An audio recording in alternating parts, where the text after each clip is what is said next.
بسم اللہ الرحمن الرحیم۔ السلام علیکم خواتین و حضرات، لائف ہسٹری چینل میں ایک نئی ویڈیو کے ساتھ آج آپ کی خدمت میں پھر حاضر ہوں۔ خواتین و حضرات، آج آپ کو میں بتاؤں گی خواتین کے مختصرین لباس، خواتین کا مختصر ترین لباس جو کہ تیراکی میں استعمال ہوتا تھا، جسے بکنی کے نام سے بھی جانا جاتا ہے۔ اس کو کب بنایا گیا اور کس وجہ سے اس کا نام بکنی پڑا؟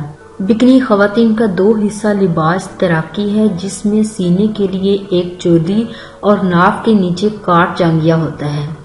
زنانہ لباس تیراکی کا بکنی کا نام جزیرہ بکنی سے ماخوذ ہے، وہ کہ دو حصہ لباس تیراکی عرصہ سے استعمال ہو رہا تھا، لیکن جدید طرز کے ساتھ سب سے پہلے 5 جولائی 1946 میں پیرس میں عوامی توجہ کا باعث بنا۔ فرانسیسی میکینیکل انجینئر لوئس ریاڈ نے بحر الکاہل میں واقع جزیرہ بکنی کے نام پر زنانہ لباس تیراکی کی بکنی متعارف کرایا، جہاں 4 روز قبل ریاست ہائے متحدہ امریکہ نے اپنے پہلے امن وقت میں جوہری ہتھیاروں کا تجربہ کیا تھا۔ جزیرے کا انگریزی نام جومن مستعمر نام بکنی سے ہے، جو اسے اس وقت دیا گیا تھا جب یہ جرمن نیوگنی کا حصہ تھا۔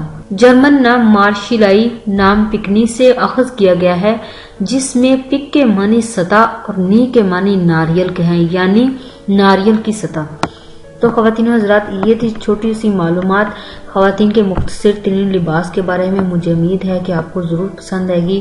تو خواتین و حضرات، میری ویڈیو کو لائک کرنا، میرے چینل کو سبسکرائب کرنا اور میری ویڈیو کو اپنے دوستوں تک شیئر کرنا مت بھولیے گا۔ Thanks for watching. اللہ حافظ۔ Two rings, I'm the MVP. I'm Steph Curry, all I ever do is switch threes. My shows look like I've been living in DC. A whole lot of people listen when I give my speech. Like Mr. King, my fit looking crispy clean. Smoke green on my eyes, glaze Krispy Kreme. Turn